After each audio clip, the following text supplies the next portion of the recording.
नमस्कार प्यारे बच्चों। धर्म शिक्षा की इस कक्षा में आप सभी का स्वागत है। जैसा कि पिछले कल मैंने आपको पाठ 15 श्याम जी कृष्ण वर्मा का चित्र तथा कुछ शब्दार्थों को करवाया था।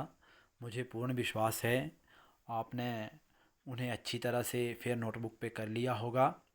तो आओ आज हम पाठ 15 श्याम जी कृष्ण वर्मा को समझते हैं, पढ़ते हैं और इसके प्रश्न उत्तरों को करेंगे।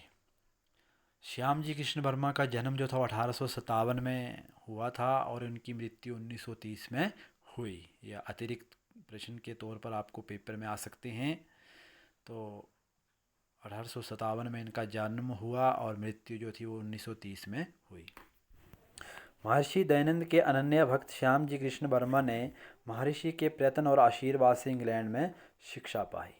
महर्षि दयानंद के आशीर्वाद से श्याम जी कृष्ण वर्मा ने जो थी वो इंग्लैंड में शिक्षा पाई। दयानंद के शिष्य माने जाते हैं ये। और स्वाधीनता के संघर्ष का संचालन किया और स्वतंत्रता के जो संघर्ष का संचालन किया, स्वाधीनता संग्राम का आंदोलन जो था वो चलाया। सरकार ने उनके जीवन का विवरण इस प्रकार प्रकाशित किया है। श्याम जी कृष्ण वर्मा उन कट्टर देशभक्तों में से थे जिन्होंने भारत की स्वतंत्रता के लिए देश से बाहर रहकर काम किया। भारत को आज़ाद करवाने के लिए इन्होंने देश से बाहर रहकर भी भारत के लिए काम किया। भारतीय स्वतंत्रता संग्राम के अत्यंत महत्वपूर्ण दिनों में उन्होंने यूरोप में घटनाओं से भरा जीवन बिताया और क्रांतिकारियों की सहायता की तथा उनके कार्यकलापों के लिए केंद्र स्थापित किया। श्याम जी कृष्ण वर्मा का जन्म 4 अक्टूबर 1857 को गुजरात के कच्छ जिले के मांडवी ग्राम में हुआ। अतिरिक्त क्वेश्चन आपको पेपर में आएगा।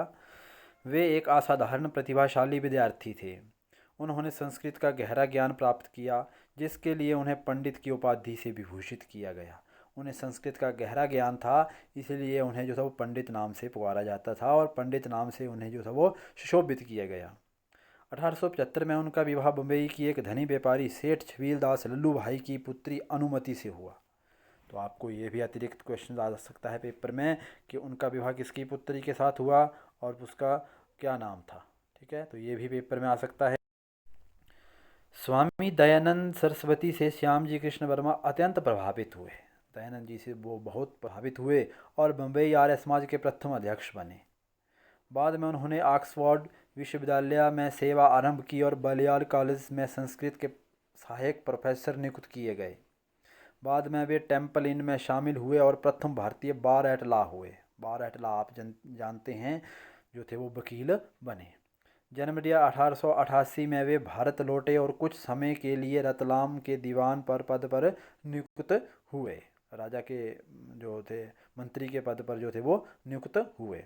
उन्होंने अजमेर में वकालत शुरू की और एक वकील के रूप में ख्याति प्राप्त की। ख्याति होता है प्रसिद्ध हुए। वे अजमेर शहर की नगर पालिका के सदस्य भी बने। उन्होंने पहले अजमेर के दीवान और बाद में जूनागढ़ के दीवान के रूप में काम किया। जनवरी 1905 में वे इंग्लैंड गए, वहाँ सक्रिय राजनीति में भाग लेने लगे। 1905 में वो इंग्लैंड चले गए और वहाँ की राजनीति में भाग लेने लगे। उन्होंने एक मासिक इंडियन सोशोलॉजिस्ट का प्रकाशन आरंभ किया जो क्रांतिकारी विचारों का एक माध्यम बन गया। भारत में ब्रिटिश शासन के विरुद्ध अपनी आवाज़ उठाने के लिए फरवरी 1905 में उन्होंने इंडियन होम रूल सोसाइटी की स्थापना की।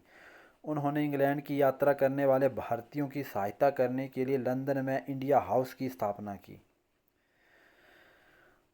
विनायक दामोदर सावरकर और उनके भाई गणेश लाल, हरदयाल, वीरेंद्र चट्टोपाध्याय और BVS अय्यर ने इंडिया हाउस से लाभ उठाया।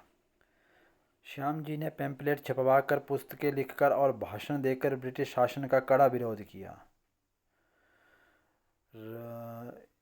राजनीतिक गतिविधियों के कारण उन्हें इंग्लैंड छोड़ने के लिए बाध्य कर दिया गया। जब राजनीतिक गतिविधियों के कारण उन्हें इंग्लैंड छोड़ने के लिए बाध्य होता मजबूर कर दिया गया। वे पेरिस गए जहां भारतीय स्वतंत्रता का समर्थन करते हुए उन्होंने अपनी गतिविधियां जारी रखी। द्वितीय विश्व युद्ध के आरंभ होने के कारण वे पेरिस में नहीं ठहर सके और उन्हें स्विट्ज़रलैंड में जनेवा जाना पड़ा। वहीं उन्होंने अपना शेष जीवन बताया। 31 मार्च 1930 को जनेवा में उनका देहांत हो गया। उनका देहांत कब हुआ? 31 मार्च 1930 को।